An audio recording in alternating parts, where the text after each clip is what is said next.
Welcome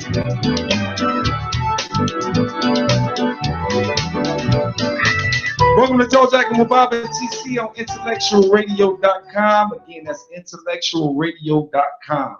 I'm your host, B.O.B. Bob, but I will go by the name of Robert Lee or Jr. if you insist on being formal. And as always, from the south side of Chicago, Illinois, give it up for my main man, Martise TC Washington. TC, what's up, my man? Man, what up, Bob? Good. How you doing, man? I'm all good. I'm kind of excited for this. Kind of excited, man. Yeah, I'm excited too, man. Happy Black History Month to you, brother. Oh yeah, you too, my man. Baby, we got a special edition show today. The call-in number is 708-223-8953. I just want to say I actually March 2nd through March 13th. I'm going to Nairobi, Kenya, man. Just got my passport back today, man. I'm so excited. I'm going to Nairobi, Kenya. And, you know, I ain't going to even lie. I'm somebody who has lost identity. I got lost identity, so I'm so excited to be going to Nairobi, Kenya, you know. Well, okay. I call this today. Just post your comments on Facebook Live. You can listen to the show on intellectualradio.com. You also can catch the show on YouTube Live. Or if you're Facebook friends with us, you can catch the show on Facebook Live.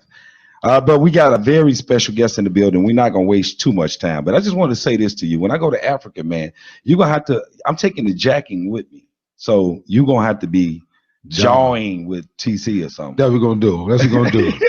Y'all hear that? We're going to be jawing with TC. We're going to host this thing. We're going to get it cracked without Bob, man, while you're doing this thing. You're going to be jawing with TC. I'm taking jacking with me. I'm going to be jawing with TC. The jacking and Bob gone. You take the jawing, and then I'm just jacking with Bob. All right, for sure. So anyway, today we got a very, very special guest, a special edition. We got Dr. Umar Johnson is going to be on the phone interview with us. We're so excited to talk with him and speak with him. I just want to tell you real quickly about Dr. Johnson. Dr. Umar Abdul Johnson is a certified school psychologist who practices privately throughout Pennsylvania and lectures throughout the country. Umar is a blood relative of Frederick Douglass, the great Black abolitionist and orator.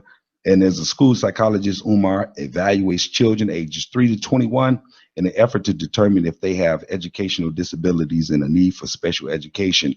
Umar is considered a national expert on learning disabilities and the efforts on Black children, as well as an expert on helping schools and parents modify challenging behaviors that can ultimately lead to disruptive behavior disorder diagnosis in Black boys. So let's bring them on real quick.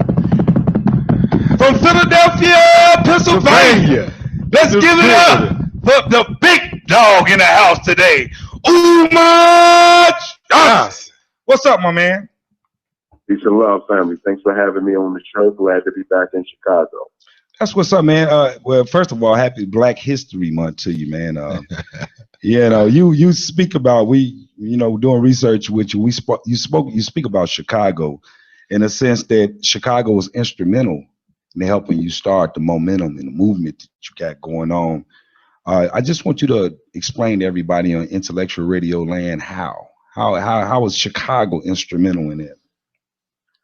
Yes, sir. I had been speaking professionally since the year 2000 after I earned my first graduate degree in school psychology. I was a member of the Marcus Garvey movement, the Universal Negro Improvement Association, which is the organization that gave us the red, black, and green flag. It's also the largest Black organization in modern history under the Honorable Marcus Garvey. So I had largely been regional. I'm on the East Coast, well known in the tri-state area of New Jersey, Delaware, and Pennsylvania, but not much more beyond that, except for some chapters of the UNIA that I had the opportunity to visit and speak for through my years of membership at the Garvey movement. In September of 2010, I wrote some articles for an online news journal, and someone forwarded one of those articles to a Hebrew brother here in Chicago by the name of Dawa Yisrael. Brother Dawa invited me to come to be interviewed on his public access television show here in Chicago. I had only been to Chicago once prior to speak at the Roberto Clemente High School for a career day.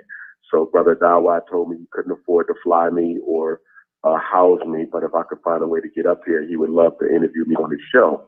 So I said, no problem. So I flew up to Chicago. It was probably only my third time on an airplane ever. And I never forget it because I was sick that evening. So I stayed. He picked me up from the airport. I stayed overnight. He got me again. We did the interview. For me, it was just a regular traditional interview. I've done many of them. But again, locally and regionally, Brother Dawa gave me a copy of my interview. I asked him if I could have it. I was scheduled to speak in Harlem 2 weeks later, Halloween night, about 3 weeks later, the night of Halloween 2010. I took copies of the interview I did in Chicago with Brother Yawa, Brother Dawa on public access, made that available in Harlem. And the brothers and sisters had copies of that interview from Chicago. And within 24 hours, probably 48 hours, definitely no more than 72 hours, I was a household name on all 6 continents where people live. Literally, my phone was ringing every minute of the day. London, Jamaica, Canada, Chicago, Houston, Los Angeles, North Carolina, you name it. If Black people live there, they were hitting me up like crazy. And it all started with that interview I did here in Chicago. Well, that's what's up, Chicago. Yeah, that's what's up. Chicago kind of recognized a true message, that which was pretty good. Let me ask you this question, man, so we can get into meat and potatoes of why you're here and why you decided to make time for this interview. And we really appreciate it. Oh, yeah, it's much appreciated. Yeah.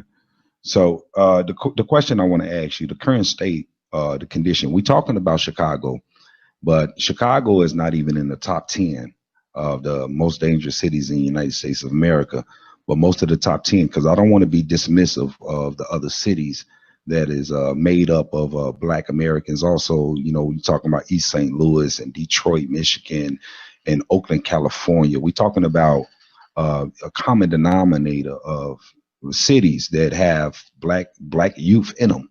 So what I want to ask you is, what is the current state or the condition of young Black America, in your opinion? Young Black America is in a very bad state. It's in a very bad state because, number one, America never intended for Black people to be here long term. We are only here because of an accident in history known as the Civil War that required that Black men enlist and participate in order to save Abraham Lincoln's Union. Because we won that war for Abraham Lincoln, the momentum was with the Black soldiers. The government knew that they could not tell Black men to turn around and put those guns down and put those chains back on. Although the Emancipation Proclamation was a wartime strategy, it had nothing to do with Black freedom. Abraham Lincoln knew that it would be impossible to force Black men who had just saved your country, who had just won your war for you because you were losing. And as you know, Abraham Lincoln was extremely reluctant to let Black men in. He did not want Black men in the military because he knew that that would give them leverage in order to demand their freedom.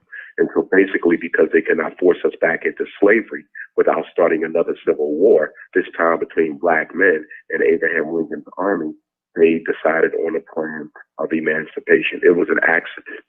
It was not gratuitous. It was not planned. It was simply grew out of the immediacy and the urgency of the moment at that time. And since that time, America has been looking for ways to reduce the population of Black folks. And it's very important that we understand that we have had 4 great struggles in our sojourn here in America. Our first struggle was for humanity. Our first 200 years in the United States, or the 13 colonies rather, we had to fight to prove that we were people. A lot of Black people tend to forget this. Before we could fight for freedom, we had to first legitimize our humanity. So we had to fight for humanity. We're the only people in human history who ever had to fight to prove that they were human beings. Our second fight was for liberty. That was for freedom, the fight to be free from bondage. Our third fight was for equality, which lasted from the end of slavery, 1865, all the way up to roughly the civil rights movement. To the 65, 100 years, 1865 to 1965, when we get the Voting Rights Act. So there was a 100-year struggle for equality. And now we are in our 4th stage, and we're not fighting for humanity, liberty, or equality. We're in the most dangerous era ever for Blacks in America, and that is for survival. What is being done in Chicago is actually being orchestrated by higher places. The reason that they're propagating Chicago as being so violent is to intentionally drive the property values down in predominantly Black neighborhoods, clean us out of those neighborhoods, and then let white folk come in and buy them for pennies on a dollar and turn Chicago into the great white metropolis that they've always wanted it to be. So they're trying to do a land grab. They're doing it by design. They're pushing the violence, and I wouldn't be surprised if down the road, 10, 20, maybe even 50 years from now, we find out that not only the government but the police were systematically orchestrating these crimes. The problem I have with the propaganda of Chicago being so dangerous and so many of these murders taking place is, I spend a lot of time here. There's so many surveillance cameras here. They have them all through our neighborhood at most major intersections. How is it possible for so many murders to take place without any leads on the perpetrators when you have cameras in black folks' face 24 hours a day, 7 days a week? If someone gets shot, they clearly know who it was. They clearly know when it was. They clearly know who did it. The fact that they're saying that they can't even solve these crimes tells me that the government is the one orchestrating the crimes. I believe that The Purge, if you've ever seen the movie The Purge, I really believe that that has some relevance in Chicago. All the killings were going on, and you find out at the end of the day that they were deliberate executions planned by the government, carried out by the police. Now you was talking about, so basically you feel as though Chicago has been targeted to be some form like a lab rat experiment, without question. Because you brought up organ donors, like organ search in some of your interviews. I just want you to elaborate on that a little bit. Certainly. In America, you have approximately 5,000 black people who go missing every year, never to be found again. Not murdered, not strangled, not raped, but disappear. How can that number be consistent? There's no way you can have a consistent disappearing number unless you have a consistent plan for that particular number. It doesn't fluctuate. It doesn't go down. It doesn't go up. It stays the same. How is it that 5,000 black folks are consistently missing from America every single year, never to be found again? Because they're being snatched up and used as lab rats in human guinea pigs. I mean, let's think about it. We shouldn't be surprised. Look at our history in America. Black people, ever since America has been America, has been used as human guinea pigs. Most of our major prisons have been used as research laboratories. In fact, Cook County Prison, I promise you, if you do your research on Cook County Jail, you'll find that there's all types of scientific experiments taking place in there. I'm in Philadelphia. Holmesburg Prison was notorious for scientific research on black inmates. You have to think about it. Most black men and women in prison don't have families that care. They don't have people that visit them. So if someone shows up from a scientific research company saying that, listen, we're going to pay you a couple $100, all you have to do is let us test this on your skin. All you have to do is consume this medication. All you have to do is let us do a couple tests on your prostate or on your testicles, and you're thirsty for money when you're in prison, when you're not allowed to even earn minimum wage, you're going to go along with that. One of the biggest reasons for mass incarceration is so that they have a free, exploitable source of cheap scientific research dummies. Now, as far as the organs go, and this has been reported across the world, mind you, even Associated Press has discussed this issue of organ harvesting, how so many black folks who die are found with organs missing. Dick Gregory spoke of how when Trayvon's body was finally found, and one of the reasons why it took so long for his family to even know that he was dead, or for us to even be notified of his death, was they needed time to take his organs. Trayvon was missing organs. There was a brother who was hanged in one of the southern states about a year ago. When they found him, the inside of his body was stuffed with newspaper. What's going on with all these black folks that are missing organs? Listen, we are the original man and the original woman. That means our organs can match any other people because they all come from us. Everyone knows that the black heart is preferable. The black kidney is preferable. We have the strongest organs. We have the best organs. You all know the story of, what's the sister's name? Miss Lax, who they used and took cells from her and are still harvesting and using herself. Black people are original. We are genetically predominant, and our organs are preferred. So how do you get something that cannot be purchased in a store?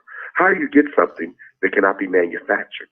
You have to take living people, kill them, and take their organs. And that's a very big reason for the black-on-black crime rates in not only Chicago, but most major cities in America. Do you really think that they're letting healthy black men in the prime of their life, 17 to 27, in the prime of their life, with the best organs possible, do you really think they're burying them with their body parts in place?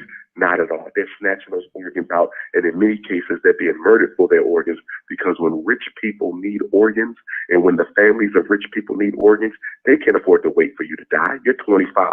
You're not dying no time soon. And if you're a perfect match for someone who's worth over $1 billion, guess what? There's going to be an execution, but they're going to cover it up as black-on-black crime. Wow. That's pretty wow. That's pretty deep. So I want you to explain that was pretty deep, man. I want you to explain Pan-African. I want you to explain that, why you call yourself the Prince of Pan-African. Yes, sir. Pan-Africanism is the black man's oldest formal political ideology, and it can be summed up in 4 basic principles. Principle number 1, all African people are members of the same African family. Whether you are in Chicago, whether you are in Nairobi, Kenya, where you're going and you're going to love it. I was a keynote speaker at Jomo Kenyatta University this past October in Nairobi, my first time as well. Whether you're in South Africa, whether you're in Jamaica, Canada, London, we are all one family, one people, whether you're light skin or dark skin, whether you're Muslim or Christian, whether you speak Igbo, Ebonics, whether you speak Zulu, Tweet, it does not matter. Whether you speak Spanish or French, we are all one family. And we identify as family first before we identify as anything else. So being a Pan-African, being African is more important than being Muslim. It's more important than being Christian. It's more important than being a doctor or a lawyer. It's more important than being a Mason or an Elk, a Kappa or a Q, a Delta or a Zeta. Being African comes first. Why? Because it is the only biological membership that you have. Everything else that you belong to is social and therefore superficial. You can stop being Muslim tomorrow. You can leave your fraternity tomorrow. You can quit the church next week. God made you African. You are African from the time you come out of your mother until you go back to your ancestors. It is the only permanently fixed membership that you have. It is the only membership that nature fixed for you. And because God made us African and we made ourselves everything else after that, we say that being African is more important than anything else. So the primacy of African identity is key. We're all one family. Number 2, we believe in African self-determination. That means whatever is to be done for Black people must be done by Black people without any outside interference whatsoever. So for us as Pan-Africanists, we don't believe white people should belong to our organizations, which likewise follows that white people should not be members of our families, which means that the family is an organization, which means Black men have no business dating outside of their race. Black women have no business dating outside of their race. We believe that there should be no white Jesus participation in our churches. Jesus wasn't a Caucasian in the first place. We believe that we should not be getting grants from the government, grants from white corporations, no white interference whatsoever. And why? Self-determination is psychologically absolutely necessary if Black people are going to fix our problems. And there's no way you're going to learn how to fix your problems if you keep on letting other people come in to fix them for you. One of the reasons Africa is still backwards today, one of the reasons why Africa still struggles politically, economically today, and you'll see this when you go to Kenya, how the white folks control so much of Kenya, the land, the resources, the import-export, the Chinese, the Arabs, everybody making money in Africa but Africans, everybody making money in the Black community in America except Africans in America. It's because of outside interference. If you give people too much, they never learn how to do it on their own. So really, charity is a form of control. Charity is a form of control. Charity is a way of sabotaging a people's ability to learn how to stand on their own 2 feet. So we say what is to be done for Blacks must be done by Blacks. The third principle is as Africa goes, so goes the rest of us. That means what? That means we would explain one of the reasons why Black America is still struggling today is because we haven't linked our struggle up with the mother continent. The reason why Africans in the Caribbean are struggling. The reason why Africans in Canada and the UK and France. And France has one of the largest has the largest population of Africans in Europe. Brazil has the largest population of Africans outside of Africa anywhere in the world. And the reason we're still struggling is because we keep on fighting isolated from our mother continent. Dr. Johnson, let me ask you a quick question. I want to share a definition with you, and I want to hear your take on it. TC, I want you, if you got to take on this, please join in. No problem. The definition is community. The definition is community. Okay. I just want to make sure that we all at least are in agreement the way we define a community based off of what you just said. So community, a group of people living in the same place or having a particular characteristic in common. A group of people living together in one place, especially one practice in common ownership. Now, what you said was you feel as though that basically blacks in a form of being a nationalist, a black nationalist, you basically are saying that we should go outside of wherever you're standing at. You should go outside of where you live or whatever you call community and go invest in black, even if you're in a community that is what you call mixed. Even if you're in a mixed community, you should go outside of that and invest whatever resources, money, and whatever you have into the concept of investing in black, regardless of what community you live in. Could that be fair? Absolutely so. And the reason why that is because physical, geographic separation is not necessary in order for Pan-African nationalism to succeed. You understand? So we do not have to be socially concentrated, physically concentrated. We have to be politically and economically organized. So even if you do not live in the black community per se, your political and economic interests should still serve the black community. So you may not physically be there, geographically be there, but politically and economically, you must be there. So for example, people will say that as nationalists, y'all advocate separatism. I do not advocate separatism. First of all, black people are already separate. Chicago is one of the most segregated cities in America. You're already separate. We don't have to separate black folks. Then when black folks interact with white folks is on the job or through commerce. Job, commerce, court, cops. That's it. You're only dealing with white folks when you have to. Outside of that, they want nothing to do with you. So you don't have to push segregation. White folks do a good enough job segregating black folks without your help. What we need is concentration of political and economic power. That's what we need, which is what we don't have. You know, my son goes to a mixed school. He's an exceptional student, right? He went to a boarding school, IMSA, Illinois Math and Science Academy, and then now he goes to IIT, Illinois Institute of Technology. And in those two schools in particular, the population of those schools is predominantly Asian, white, and everything else. The black is the minority in that school. So my son, I'm raising him to think balanced, fair, and everything else, to learn other people's ways, learn how to compete. What do I tell him in order for him to stay consistently competing, to stay consistently non-biased, in order to, be a productive citizen in this world? And the way you're describing it, how would I give him the right type of advice in order to be in touch with his blackness, but still be able to compete with where he's standing? Because when I go visit my son in school, I'm talking about all of his friends are white or Asian, all of them. What do I say to him? Okay, well, first of all of his friends should not be white and Asian, even though he goes to school.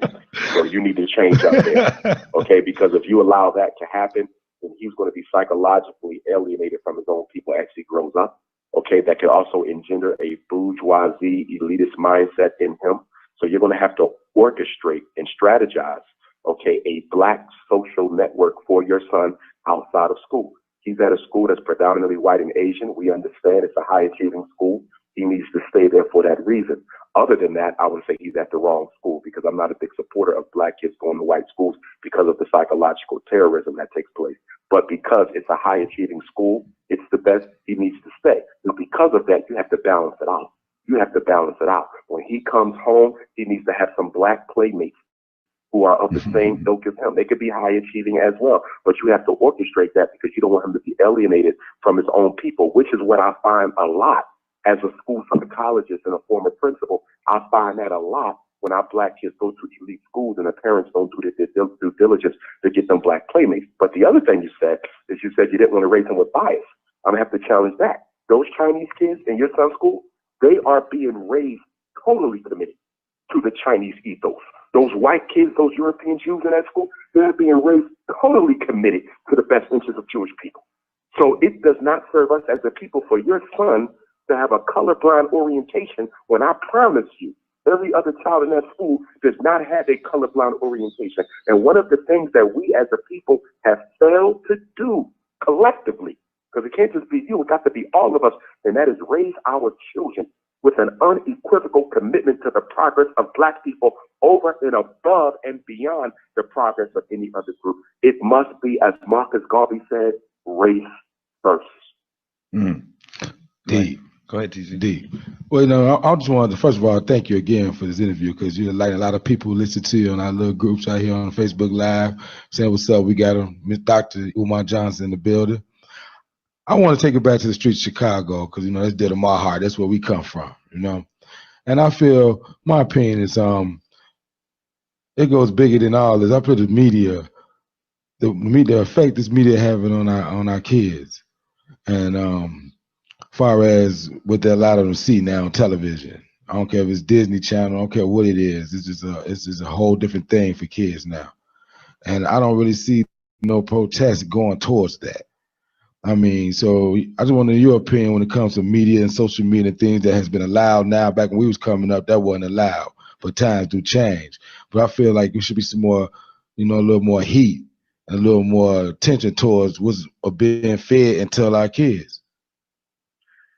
If I were in charge of Black America, homes that have children who have not yet graduated from high school would not be allowed to have cable television. The television would only be used for instructional reasons. We have allowed our children's innocence to be taken away from them. As you said, when we grew up, there were certain things we couldn't watch, certain things we couldn't hear, certain adult conversations we couldn't be privy to, certain types of music that our parents would never let us listen to on a regular basis. All that's gone. The line between being a child and being an adult has totally been blurred in the Black community. And it's no coincidence that the incidence of child sexual misconduct, child on child molestation has significantly gone up. Why? Because we are allowing our children to receive suggestive messages about sexual intercourse. So children are watching movies where they see adults having intercourse. They are listening to adult conversation. The music is totally sexualized. The videos are totally sexualized. They're on the internet where they're surfing. And one of the biggest concerns of Black parents today is pornography.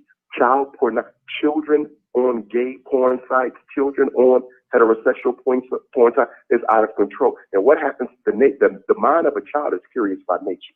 The mind of a child is curious by nature. So if I'm watching something on the internet and it looks like these people are enjoying it, I'm a 7-year-old boy. I got a 2 or 3-year-old little sister or cousin. Guess what's going to happen? I'm going to try to test this out with my cousin. I'm committing sexual misconduct. I know it might not be right, but I'm not conscious of the extent to which it's wrong. We are responsible for this loss of innocence in Black children because we have totally blurred the line between who's a child and who's an adult. You was talking about one of the things we picked up too. I just want you to, I guess, your short version answer on the LGTB community and Sure. how I guess how they take to some of the things that you say. I can see a definite riff in that, and I just want you to describe it. Not a problem. Not a problem. Yeah. Right before I do that, let me just let your listeners know Dr. Umar Johnson will be speaking in Chicago tomorrow, 4 o'clock. Doors open up at 2. You can get your tickets at the door. 12 and under are free. 65 and older are also free. The event is just $20, and that will be at the Greater New Mount Moriah Baptist Church, Greater New Mount Moriah Baptist Church, 3101 Warren Boulevard, 3101 Warren Boulevard in the East Garfield section of Chicago. Tomorrow, we're going to deal with miseducation, political economy of the ghetto, white supremacy, black male-female relationships, feminism, multiculturalism, LGBTism, and all the different issues that black people need to confront and combat. So that'll be tomorrow, 4 o'clock. Looking forward to seeing everyone come on out. To answer the question, the LGBT movement has done as much as it can to distort my perspective and my platform on their lifestyle. I love all black people, whether you gay or straight. I have nothing but love to give to our people. We don't need any more hate. We got enough of that. But I reserve the right as a nationalist, as a Pan-Africanist. I don't have the luxury of deciding whether or not I think people should have the right to do this or that. As a nationalist, we operate in the best interest of the race. We are statesmen who must determine what is in the best interest for the future of black folks. And as a nationalist, not a black nationalist, a Pan-African nationalist, I have to determine whether something is or is not in the best interest of black folks. And when you look at same-sex relationships, you have to come to a conclusion that there's absolutely no benefit, none. And I've challenged our homosexual and lesbian brothers and sisters on this every time they conversate. I've been on their radio shows. They stopped me. I had a conversation with a sister the night before last at Oregon State University in Baltimore, one of our HBCUs. The question simply is, what is the long-term benefit of us pushing this and allowing this to exist in our community? Men with men, boys watching men be intimate with each other, women with women, girls watching girls be intimate with each other. The black family is an endangered species.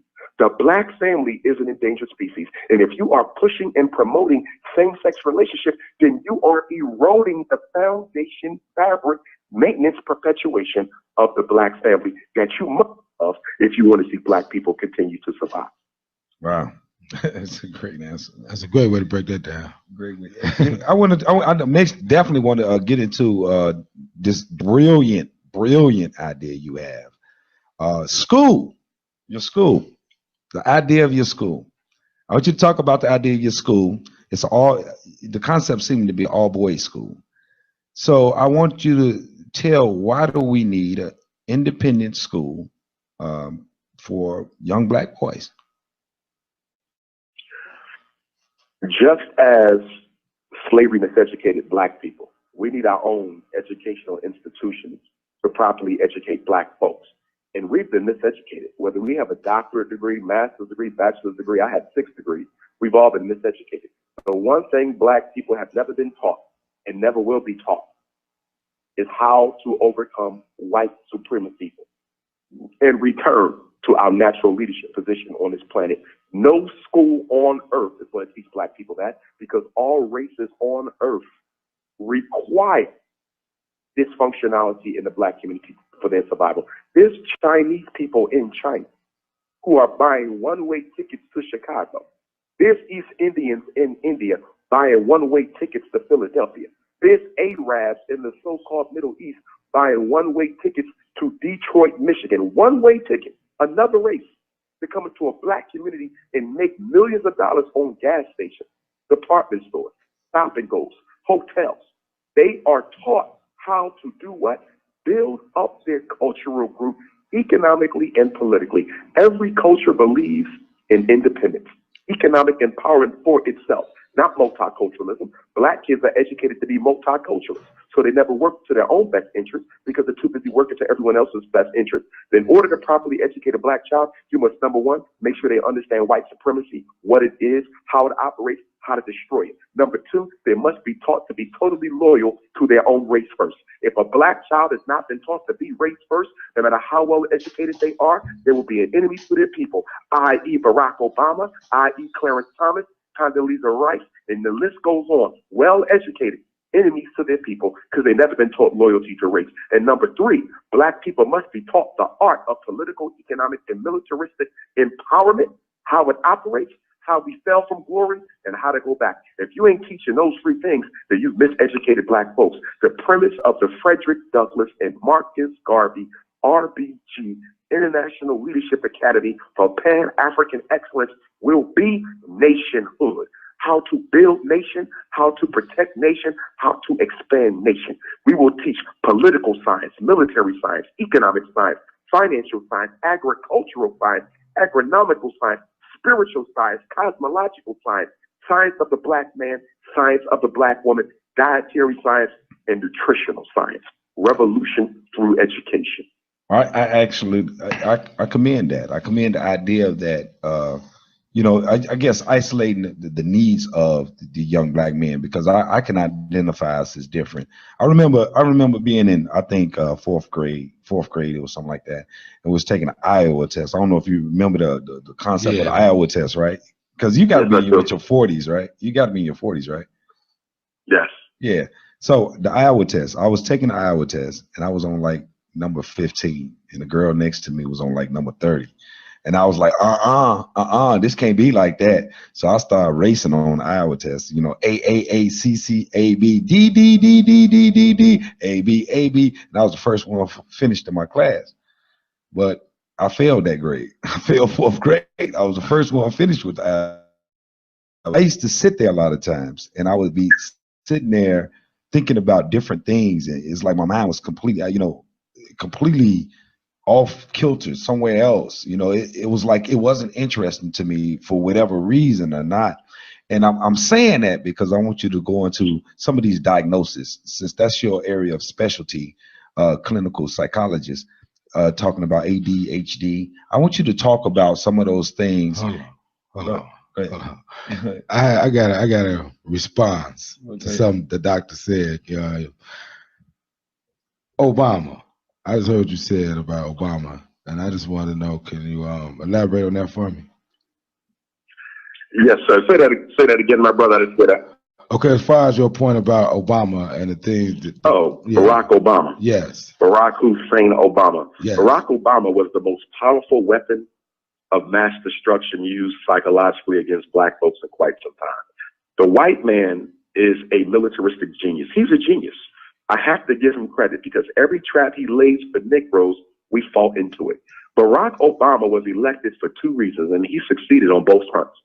Every president is elected for, or selected rather, for a domestic mandate and an international mandate. Barack Obama's international mandate was to heal the economic relationships that were wounded by former President George W. Bush. He did that. Barack Obama managed to go into Kenya. He managed to go into Nigeria. He managed to go into South Africa. He went all around the African continent and was able to open up the resources of Africa to exploitation of white Western powers. He put Africa back 100 years. He built AFRICOM on the continent, so you have U.S. military presence everywhere in Africa where you have a significant amount of natural resources that need to be exploited. So he dominated Africa without people even realizing what he did. Domestically, Obama's agenda was to homosexualize the black community in 8 years. Do you realize that before Obama became elected, now we always had homosexuals in the black American community. It was introduced through slavery, to the slave masters. We've always had it, but there was an etiquette to homosexuality. If your uncle was gay, if your cousin was gay, they knew that you ain't going to engage in any type of intimacy around the children. Okay? Most of the time, you couldn't even bring your partner with you to dinner, and if they did, they better act like they're your friend. We know what you do, but there's a public etiquette to that behavior. Obama destroyed that. Obama took homosexuality, put it on steroids. And why did they use him to do that? What was the purpose of that? To push population control in the black community. Homosexuality is one of the greatest weapons of population control. Why? Because it prevents the semen of the male from ever fertilizing the egg of the woman. See, abortion is reactionary because you're killing a fetus that was already created. Black on black crime is reactionary. Police genocide is reactionary. Mass incarceration. These are all population control strategies, but they are reactionary. Homosexuality is a brilliant population control strategy because behind the disguise of family rights, behind the disguise of sexual freedom, you can reduce the numbers of black folk with their own support by claiming you're fighting for the equality of LGBT, when in all actuality, you're only fighting to erase black folks off the face of the planet. So Obama homosexualized black America in 8 years. And the other thing quickly was that he kept us distracted so long through Al Sharpton and others, telling us we got to defend the black president. We got to defend the black president. White folks is attacking the black. We got to defend the black president. And while we're so hypnotized by defending the black president, Obama allowed homosexuals, lesbians, white women, and immigrants to take all the civil rights that our ancestors fought for the last 100 years and give them to gays, women, and illegal immigrants. So by the time Obama leaves office, black people are set back to the 1960s. When Obama became president, we were the priority minority. We were the priority minority for 44 consecutive presidents. Guess what? Under President George W. Bush, 45, this is the first time in American history, the first time that black people are no longer the priority minority. Homosexuals are more important than you.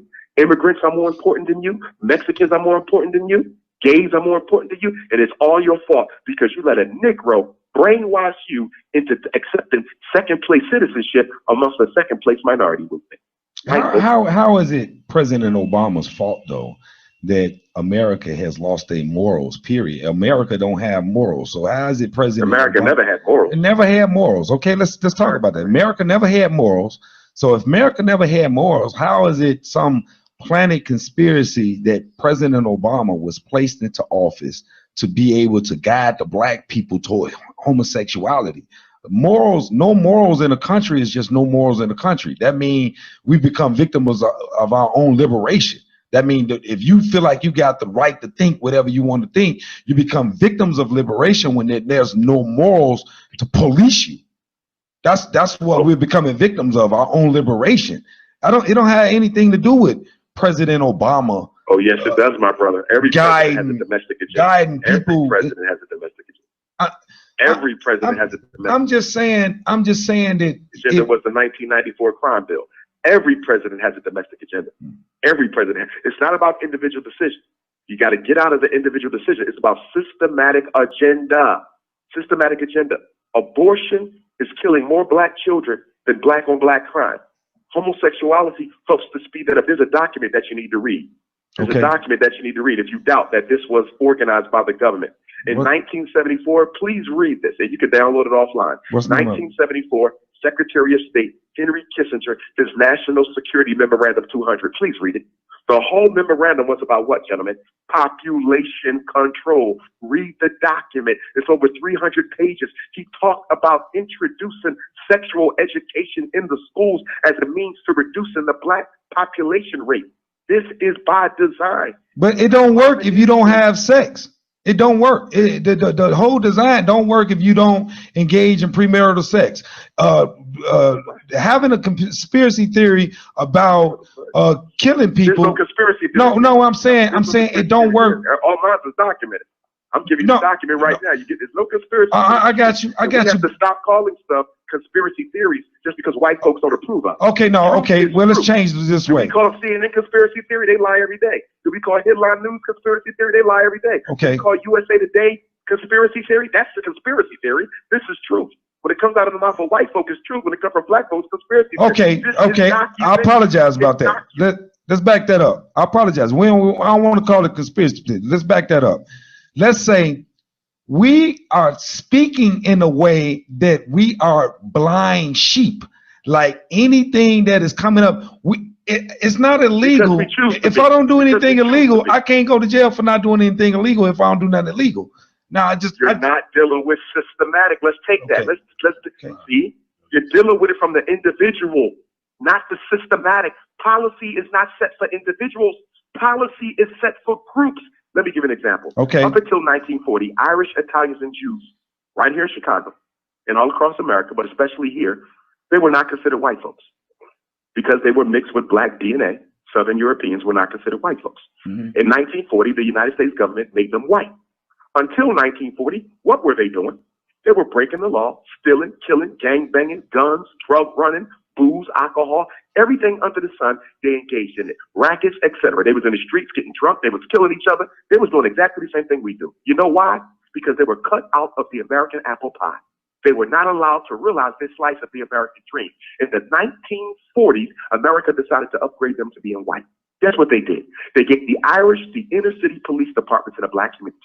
They gave the Italians the inner city fire departments in the black community. And they gave the European Jews the downtown municipal government civil service jobs that they still dominate in 85% of black community governments today. So all we did was go into the criminal enterprise that white folks formerly operated. You were never given the opportunities that they were given. This is systemic. You lock a black man up, you give him a felony, he gets out of jail. He has an 85% chance of going back to jail within a year. Does he want to go back to jail? I was on the phone yesterday, my brother, driving from my home to the Philadelphia airport. I picked up the phone. I was talking to a brother. He cried on the phone yesterday, y'all. He cried because he said, Doc, I don't want to go back to jail. I done filled out 50 applications. Nobody will hire me. I don't want to break the law. I'm not going to break the law. I need to meet with you just so you can keep my spirit strong. I watch your videos just to stay positive. He cried, y'all, because he wants a chance and America won't give him one. This ain't about no morals. This ain't about no bad decisions. This is about a policy that takes groups and systematically, politically, and economically disenfranchises them. Cannot help us if you try to trace all the problems in the black community to a moral issue. This is about political economic power. Put the morals to the side. So we trying to make it sound like we have no individual control over our behavior. You have listen, because of the system. On the individual level, my brother. Okay. Let's go here. European Jews ain't doing individualism. They doing proof. Here's the question. See, here's the thing. We'll talk about individual responsibility. But we don't say nothing about the black politicians. We don't say nothing about the black church that take millions of dollars every year. Why ain't the black church making jobs for black men so they have to go back to jail? Take me, for example. I've never been to jail. I have 6 degrees. I've never been to jail. I'm a doctor of clinical psychology. I graduated from a very prestigious school. Okay. But guess what? Let me go out here today. A white man tries to hurt me. I take that white man's life in self-defense. Because he was white and he benefits from white privilege, he could have been a dead broke poor white man. But he's going to benefit from white privilege because he's white. I got 6 degrees, and guess what? I'm going to suffer from racism because I'm black. I'm going to be put in jail 20 plus years. When I come out, I'll never be allowed to be an educator, a principal, a psychologist ever again. And guess what I would have to do? Something I never even thought of doing. I would have to contemplate breaking the law because I got 2 daughters who got to eat. This ain't about no damn morals. It's about giving certain people opportunity and systematically denying that same opportunity in others. The greatest trick racism ever pulled was convince black people that it don't exist. Okay, what's your take on Trump and his inauguration? His take on immigration plan. First of all, that immigrant argument. Yeah. A black person is a damn fool if they running out there supporting those immigrants. Do you realize immigrants have never been your friend? They've never been your friend. When slavery ended, America imported 2 million Irish East Indians to America to work on the railroads. Why are you bringing in Irish and East Indians to work on American railroads and Chinese when you got 2 million ex-slaves who can't find work? You know why they did it? Because they decided that the only way to get rid of black folks is to make sure we keep them unemployed. We can't empower and exterminate at the same time. They brought people in and gave them jobs to prevent you from getting a job. Immigrants don't come to America to help blacks or work with blacks. They come here to help further disenfranchise you and take your place. The Mexicans are your replacement groups. The Mexicans are your replacement groups. That's why they build in prisons, because they can give all the low-paying jobs to the Mexicans. And you got black folks out here talking about, we got to stand with the immigrants. Them Arabs ain't coming here to help you.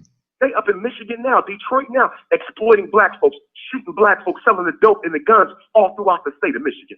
Ain't no Latinos here for you. Ain't no East Indians here for you. They racist. I just had to report an East Indian to a hotel chain in Richmond last week because I called the hotel. I spoke in Richmond last week, and I called and I said, do you have any hotel rooms? And they said, yes, we got a couple, $139 a night. No problem. I get to the hotel. The East Indian sees me. Guess what he says? We sold out. I said, I just spoke to your receptionist who's standing right there 2 minutes ago. She said, y'all had several rooms. How y'all sold out? That damn racist East Indian didn't want me in his hotel, so I reported his ass. Make sure we report those incidents of racism. And I told the hotel chain, if that shit ever happen again, you better know who you talking to. Look my name up. I promise you, you won't get another black dollar. Jumped on their asses. I said, I better never do that again. They don't like us. So why are we fighting for immigrants who don't fight for black folks? Do you realize that most Africans in Africa will never get a chance to visit America? I got friends in Africa who've been trying to get a visa to come see me for a couple of days and won't even get it because America has a 0% policy on let black folks come to America. You only come if you got a student visa, a work visa, or a house Negro visa. Same thing from the Caribbean. You can't even get in America from the Caribbean. It's almost difficult to get here from different islands. We've been had an immigrant problem. Africans been had an immigrant problem. Ain't nobody fight for us. So we supposed to turn around and fight for Arabs and East Indians and Chinese? I don't think so. I'm for black people, and I'm only for black people. I gotta give him credit on that. I gotta tell you something. I feel 100% like you feel on that. 100%. That's all I have to say. Well, let me ask you this question. Fighting for them to come here and take our jobs. We fighting for the immigrants to come here and take our jobs, take our benefits. They don't come to share. Everyone comes to America to build a cultural empire. Everybody wants power. Black people just want participation. Hey, Dr. Johnson, I want to ask you this question because there was another video I saw. I saw this video and it really it did something to me. It disturbed me a little bit based off of everything that you're doing, everything that you're standing for, everything that you're standing firm about. It bothered me when you had this Philadelphia skull cap on, right? That's funny. You will bring that up. Hey, I gotta bring it up. We keep it real on Jump Jacket. We keep it real on Jump Jacket. Because this is what I do. You gotta understand this part of me. This part of me. I have a Basketball and Beyond program on Tuesday nights that I talk to young black men on every Tuesday. Okay, and when I saw this video with that skull, that Philadelphia skull cap on, with this disagreement that you had with I think his name was Seti from Detroit. And y'all had this thing going on. You called yourself the King Kong of consciousness when it comes to the black movement. That rubbed me the wrong way, and I must admit that you are a brilliant man, brilliant ideas. But to say that you, based on everything you're preaching right now, to say that your alpha is the King Kong of consciousness, it really wipes out other alphas in the room. And that's what I saw. I saw two alphas. I didn't see you as the dominant alpha. I saw two alphas. And I was wondering, where's the humility that could be effective? Because we sit up here preaching to our kids in a certain way to be a certain way, but then we don't seem like we have complete control over our alpha outbreaks. I just want you to respond to that for me, please. Certainly. I'll respond to it. Great question. I've been serving black folks my entire life. I've kept more black kids out of special ed than any educator you can name. I've helped more black parents for free than any educator or psychologist you can name. My point is, all of us are human. And if I take and have a moment, I'm going to have a moment. It might not be my last moment. I might have another moment. And guess what? That's all right by me because I'm a human and I give myself the right to make those mistakes. My good far outweighs my bad. And when it comes to being King Kong consciousness, well, I got a claim to that too. Because when you look at people who come into consciousness today in this country, the world, rather, because I'm Pan-African, the world, there's few names going to come before mine, and that ain't ego, that's just truth. That's just truth. A lot of people came through consciousness through Dr. Umar Johnson. And when you deal with relevancy and practical solution and application, and who's really out here battling with our mothers and battling with our kids, who got the National Independent Black Parent Association? Who got the Team Pan-African? Who got the Repatriation Task Force? Who out here with the college tours? Who's doing the work? Not talking, doing the work. So I will call myself King Kong consciousness and the Prince of Pan-Africanism and anything else I want to call myself because I got a track record to back it up. If you feel it's ego, fine. When I'm being perfect, but I'm not trying to be perfect. I'm trying to do the best job I can for my people. So if people want to find little Achilles heels and squeeze them. But while they focusing on my deficit, I'm going to be focusing on my blessings. Hey, tell us where your event is tomorrow. Tell us where your event is tomorrow one more time. Give us the address to your event again, man. Y'all brothers too much. I love y'all. Hey, well, before you get to the point, but I want to congratulate you, man, on what you're doing. I want you to keep it going out here, brother. And everything you're doing, man, even the rants, all that is appreciated because anybody that attack where you coming from, you're going to defend yourself. And then sometimes you got to get it to the point and get 100. That's what you did. I had no problem with it, and I appreciate it because we go hard. You going hard the positive way, and if you cost me, I'm going to go hard the other way. And I appreciate that. Exactly.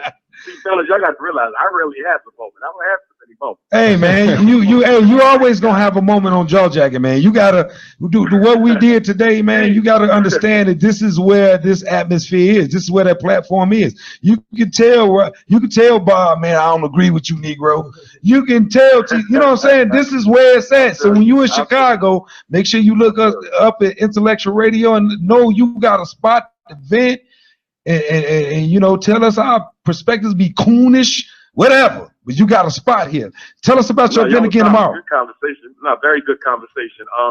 And again tomorrow, and also, fellas, if you ever want to bring me back on the show, y'all doing a special, you know, conversation on the topic, y'all want me to chime in, y'all can always. Man, we want you in the studio, man. We ain't nobody got time to keep on talking to you over the phone, man. And I can't even see your 6'3", 300 pounds. Cause see, I'm 5'10", 200. You know what I mean? But I think I'm 7 feet.